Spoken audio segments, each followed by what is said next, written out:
Nuremberg 2025 is that rare case when the trailer and the hype don't lie. The film really does hit like a punch to the gut, leaving you feeling as if you've just served as a punching bag for moral and ethical dilemmas. It's not just another Nazi movie. It's a psychological thriller unfolding inside the walls of the human mind, where the real battle isn't fought in the courtroom but in a prison cell between a psychiatrist and a Reichsmarshal. Russell Crowe as Hermann Göring is a Shakespearean villain played by an actor who seems to have been waiting his whole life for this role. His Göring isn't a cartoonish madman, he's charming, intelligent, and lethally narcissistic, playing cat and mouse with the American psychiatrist. Crowe's Göring drinks in his own reflection. His confidence borders on supernatural calm, the serenity of a man who believes he's still the smartest person in the room. Crowe doesn't act Göring. He becomes him, with a faint smirk, glacial eyes, and that devilish charisma that, rumor has it, once helped the real man seduce and deceive the world.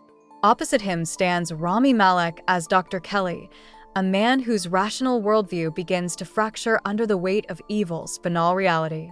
Malek here is a bundle of nerves, intellect, and growing dread. He doesn't shout at the monster.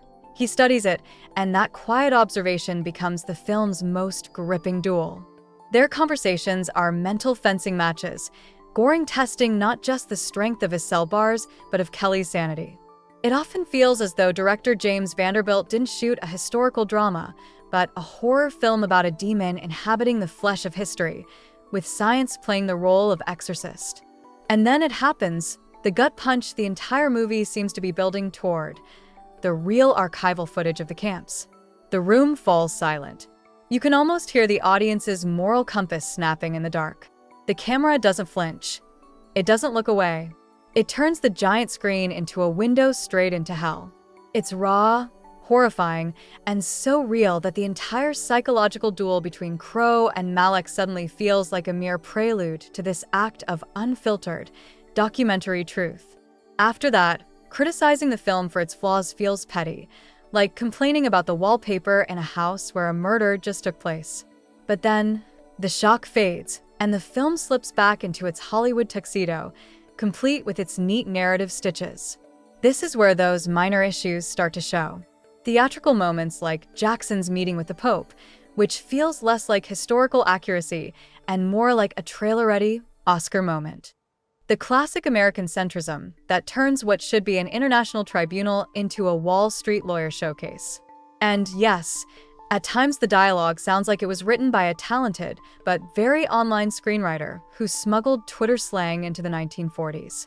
It's like dropping a Drake beat halfway through a Shostakovich symphony, confusing, funny, and just wrong. Still, the cast works like clockwork. Michael Shannon as Justice Jackson is a granite block overgrown with the moss of American pragmatism. Leo Woodall as Sergeant Trieste adds the human pulse that keeps the film from turning into a dry legal thesis. John Slattery as the prison warden occasionally goes overboard, bursting through the film's realism into a kind of grotesque pantomime, but it's a small crack in an otherwise solid ensemble. The result is a hybrid between an elephant and a giraffe, impressive to look at, but not quite balanced. The powerhouse performances, especially the Crowe, Malek duel, and the sheer, crushing force of the archival sequences carry the film on their backs, while Hollywood formulas and script wobbliness occasionally try to drag it under. This isn't Judgment at Nuremberg, 1961, a hymn to law and moral order. It's more like an exploration of the darker corners of the human soul, lit by a flickering flashlight whose batteries keep dying. Nuremberg 2025 never becomes a masterpiece, but it makes you watch, think, and feel. And in our age of endless scrolling and moral numbness, that's already an act of resistance. In a world where evil once again grins from the screens, sometimes all that matters is reminding people how it ends, even if the mirror is cracked, uneven, and painful to look into.